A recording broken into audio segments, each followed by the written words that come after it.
A place where the demons dwell, the virgins lie, the moon doth rise with a dragon's face, and you know all the lyrics. I'm Matt, and this is the Spectred Isle.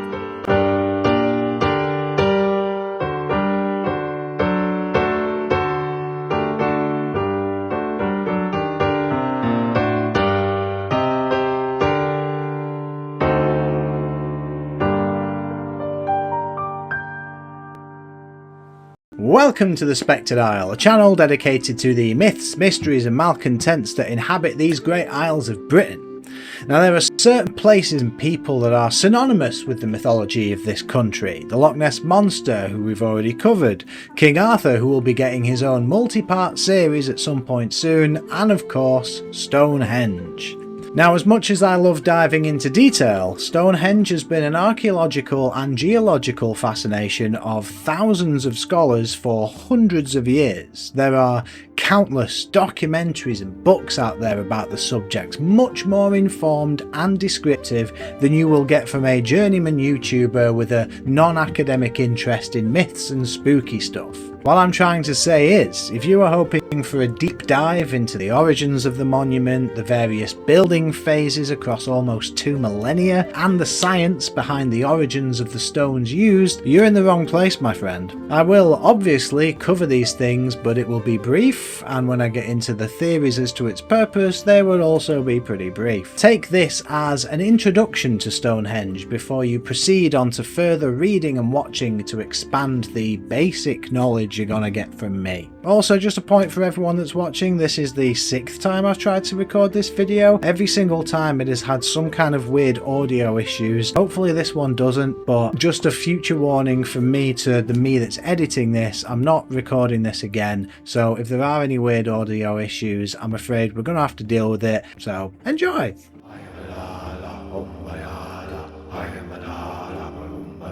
So what is Stonehenge? Well, it is a Neolithic megalithic monument found in the Salisbury Plain in Wiltshire. There you go, done, see you later. A megalith is a big stone used for prehistoric construction, either by itself or part of a series of stones that have been shaped and placed for a specific purpose.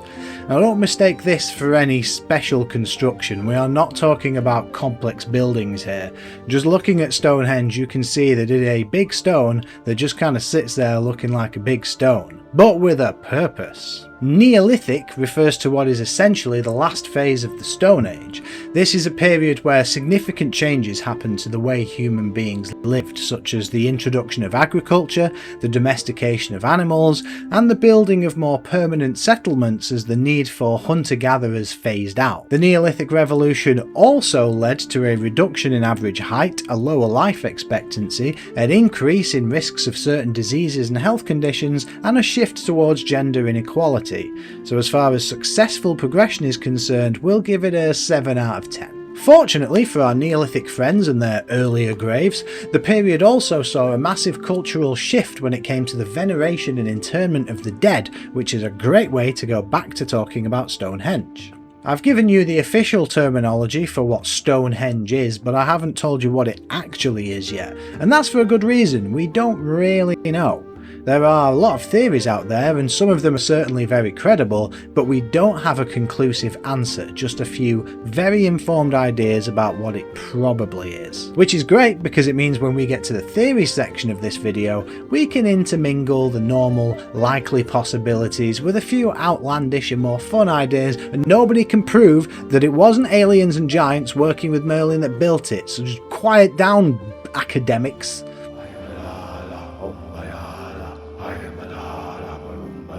Before we get to that, let's risk the viewership dropping off completely while we touch on the history of the monument, especially since some of the history greatly informs the theories as to its usage. While Stonehenge itself is thought to have started being built around 3100 BC, there is evidence of a wooden structure that goes back to the Mesolithic period around 8000 BC. The layout of the wooden posts for this structure in terms of their astronomical alignment has led people to believe that this was some kind of ritual site, especially given the findings in 2014 in the Blickmead site. This area is also known as Vespasian's Camp, as originally it was incorrectly believed to be a Roman fort during the conquering of Britain. What archaeologists found there were a litany of flint tools and bone fragments dating from the same period around 8,000 years ago, suggesting a community had lived there at the time. Not only does this finally provide a link between Mesolithic and Neolithic settlement of the area, but it also shows that humans lived in this particular area for thousands of years, and maybe that is the reason that the site was deemed important enough for Stonehenge to be built there. From that time onwards, evidence of a settlement near Stonehenge and the ways in which ancient tracks were laid out to cover the ground between the two and the barrows within the area suggest it was potentially the end point of a funeral procession, which is a theory we'll go back to in a bit. The first construction was a bank and ditch, no standing stones in place yet, but unusually there is evidence of deer and oxen bones there that are significantly older than the ditch itself, and the antlers used to dig the ditch, which shows evidence that they were cared for prior to being buried, again raises the idea that it was an area of religious significance. On the inside of the ditch were 56 pits that were named Aubrey holes after the 17th century archaeologist who allegedly first discovered them. An excavation in 2013 by Professor Mike Parker Pearson, who is essentially the Stonehenge guy, found thousands of cremated bone fragments from 63 individuals buried within those holes.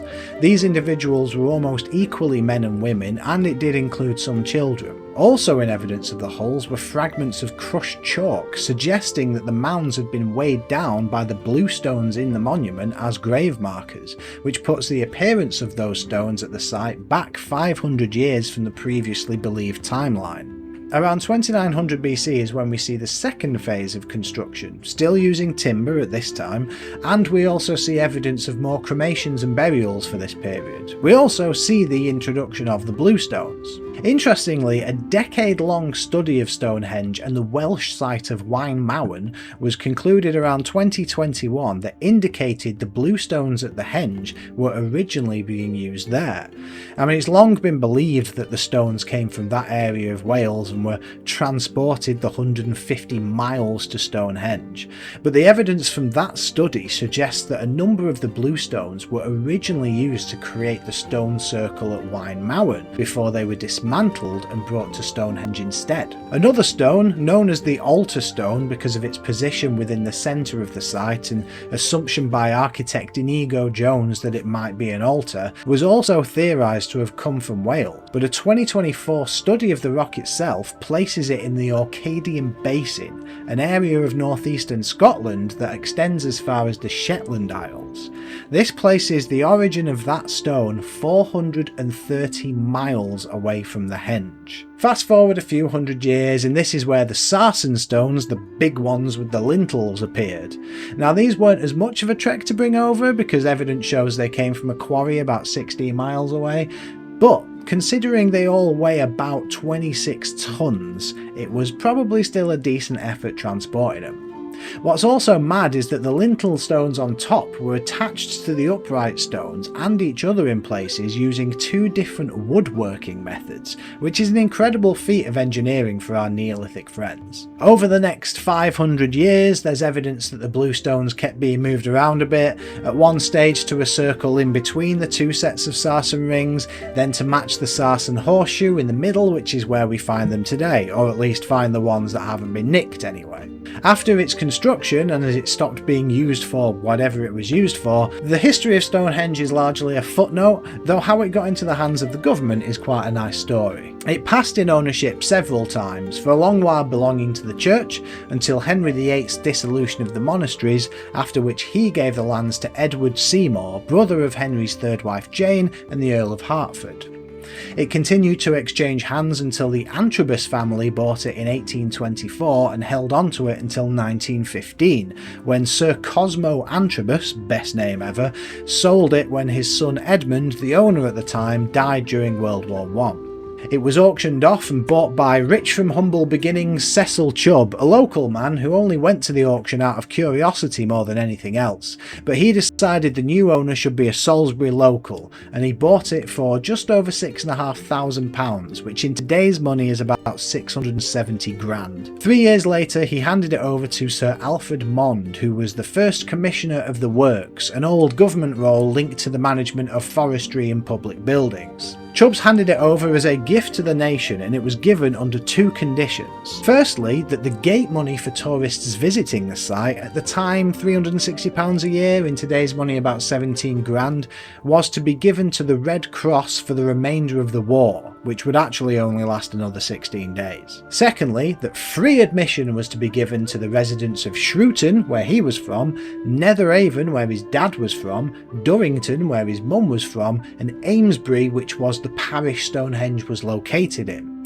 This was later expanded to include all of the parishes of the former Amesbury Rural District, and the practice is still in place to this day, so if you live there, good news, free entry. A year later, Cecil Chubb became Sir Cecil Chubb, Baronet, and when deciding upon a coat of arms, he used a trilithon in honour of his brief time as the Lord of Stonehenge.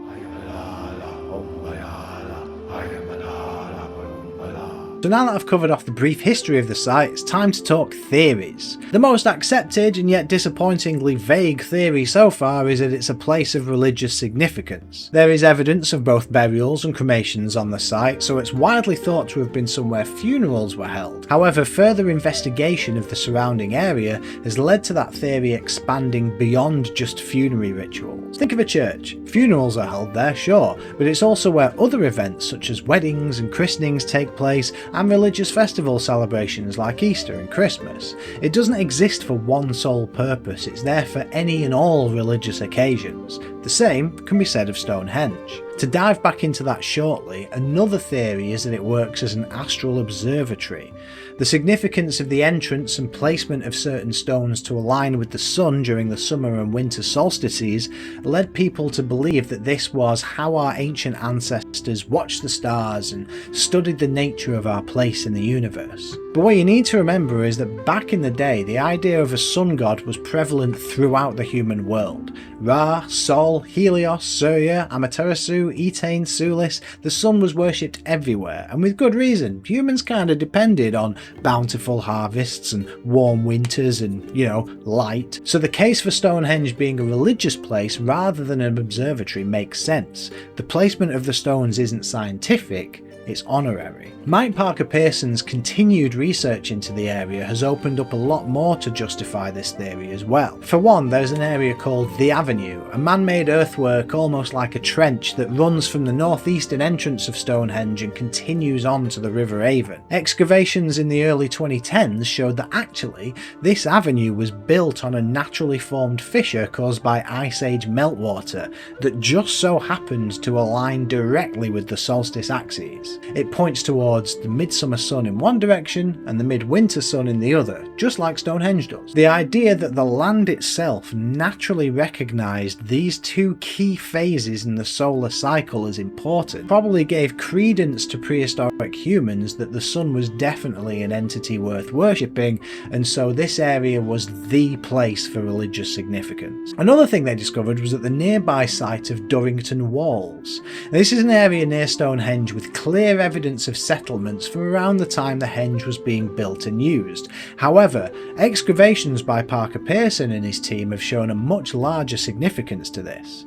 There is evidence of housing that's been uncovered that boasts room for 4,000 to 5,000 occupants, at a time when the population of the entire country was only 10,000. They also studied things like pig's teeth that were left behind in this area that identified the residents were from all over the country and weren't permanent residents. Essentially what they found at Durrington Wells was evidence that it was essentially a festival campsite. People came from across the country, partied like it's 1999 BC, and then went home without properly cleaning up after themselves. This has expanded the theory to believe that during the year, most likely during the solstices, there was a big religious celebration that people from across the country flocked to. Sure, local religious events like funerals and maybe weddings and other things like that probably happened too, but once or twice a year a bigger national festival took place. Theories abound about what this festival was for or how it was celebrated, but one clue lies close to Durrington Walls, an area called Woodhenge. Naturally it doesn't exist anymore, though Time Team did rebuild it for a Stonehenge special a few years ago. But the curiosity of it being made out of wood has led people to believe that the event held there was a special celebration of life and death. The theory being that the lively, party-like feast took place in Durrington Walls, right by the henge made of wood, a living material, and then a more solemn journey was taken down the avenue towards the henge made of stone, a cold and unliving material, where an honouring of the dead occurred. So that's the most accepted theory out there, but of course, it's not the only one. One theory is that Stonehenge was actually a music hall. The shapes and sizes of the rocks apparently make for some great acoustics, impacting the amplification of instruments and voices, and even providing some auditory illusions. A Salford University researcher, Bruna Fidenza, spoke to Live Science in 2012 and told them that the ancient people would have perceived the sound environment changing in some way upon entering Stonehenge, in the same way that we feel a change in sound when entering a cathedral or church. Another theory, actually put forward by Mike Parker Pearson as well as some other historians, liken the building of the henge to a team building exercise and imply that it was done as a show of unity for the tribes. To be honest, it's not outside the realm of possibility that these theories could coincide with each other. The monument is a huge achievement, especially given the distance those rocks travel during a time period where not even the wheel had been invented. Considering half the population of the country may have attended the festivals there, maybe they did have musical events and they did want to show some kind of tribal unity. Plus, it would make for a great place to gather. Hey! Next year let's meet at Stonehenge and have a party! Seems like a much easier way to plan an event than, this year let's meet at the third tree of the fourth field. You know the bit where the sun kind of like hits that really curvy bit of the river on the shortest day of winter, if you remember which day the shortest day is? And we go to that bit and have a party! Or whatever they might have needed to say. Obviously, I can't cover theories without talking about the more supernatural ones. Of course, aliens crop up here. Eric von Daniken's book Chariot of the Gods alleges that godlike aliens came and taught ancient humans how to build all sorts of wonders like Stonehenge, the Egyptian pyramids, and the Moai heads on Easter Island. It doesn't really cover why they gave humans knowledge to build it. None of these theories ever do they? But I suppose the theory can tie in with the others. So, Neolithic people wanted a cool place to do music festivals and religious ceremonies and all that stuff. Suddenly, as if by chance, aliens rocked up. The Neolithic people said, "Yo aliens! Can you show us how to stack those big things in Wales if you bring them over here please? Thanks bruv, love ya." And that was how Stonehenge was built. Another conspiracy theory is that a giant did it. Now the UK has a long history of stories about giants and they will be getting multiple videos out of me in the future. But one of the theories about giants in general is that there was a race called the Nephilim who were wiped out during Noah's flood.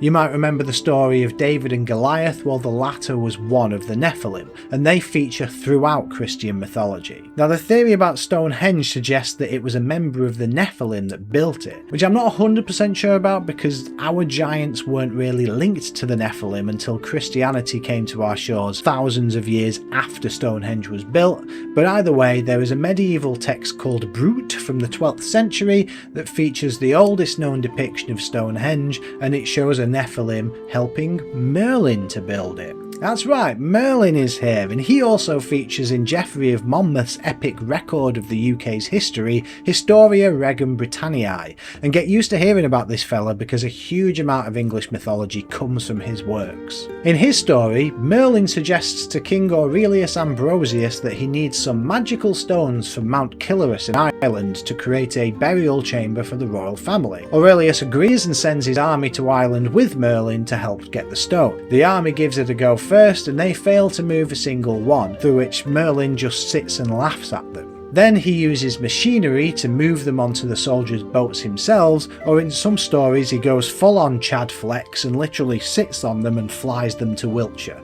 which leads to the creation of Stonehenge. My favourite theory is from the horrendous 2010 movie Stonehenge Apocalypse, which I discovered playing on the Sci-Fi Channel one Friday night when I got home from the pub at stupid o'clock. In it, Stonehenge is built on top of an ancient electromagnetic mechanism that created life, and some archaeologists accidentally trigger it to destroy all life on Earth, which leads to the immense decision that the only way to stop it is to nuke it. Top marks for the best quote in any film ever, which is, "Stonehenge took out one of our choppers."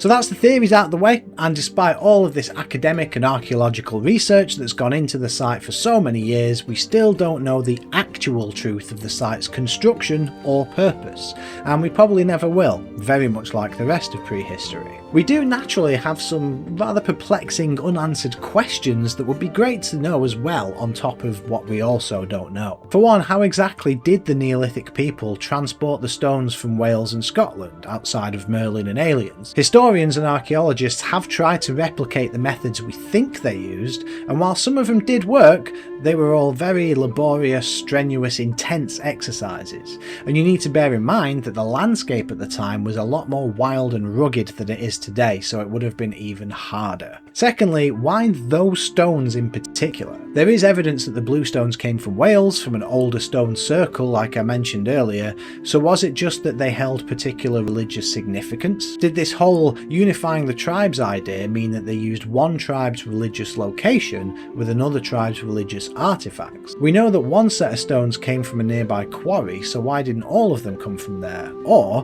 why weren't all of them religiously significant stones? Did the tribe in Wales suddenly need to move away for some reason and took the stones with them? And also, the altar stone, that came from 430 miles away in the northern tip of Scotland. Why?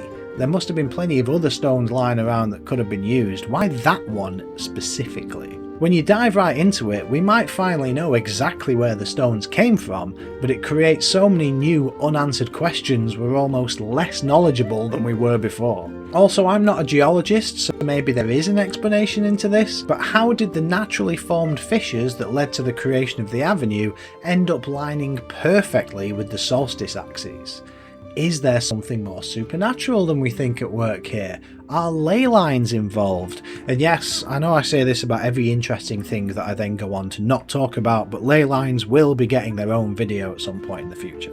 There are many more unanswered questions, but it would kind of be a bit of a waste of time for me to just sit here randomly asking a camera and nobody in particular, so I've asked the ones I want to ask, let's leave it there.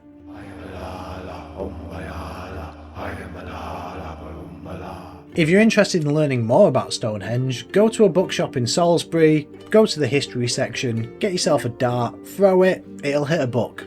Go read that. But seriously, there are loads of books out there covering all manner of Stonehenge topics. In fact, it can be a bit overwhelming. In fact, it's so overwhelming that this is normally where I'd recommend some, but I actually didn't read any books before making this video. I did, however, watch several documentaries and re-watched one horrendous 2010 sci-fi movie. One of these documentaries is the BBC's Stonehenge: The Lost Circle Revealed. It's hosted by Professor Alice Roberts, and it follows the work of Professor Mike Parker Pearson and his team in discovering the origins of the previous usage of the bluestones in Wales.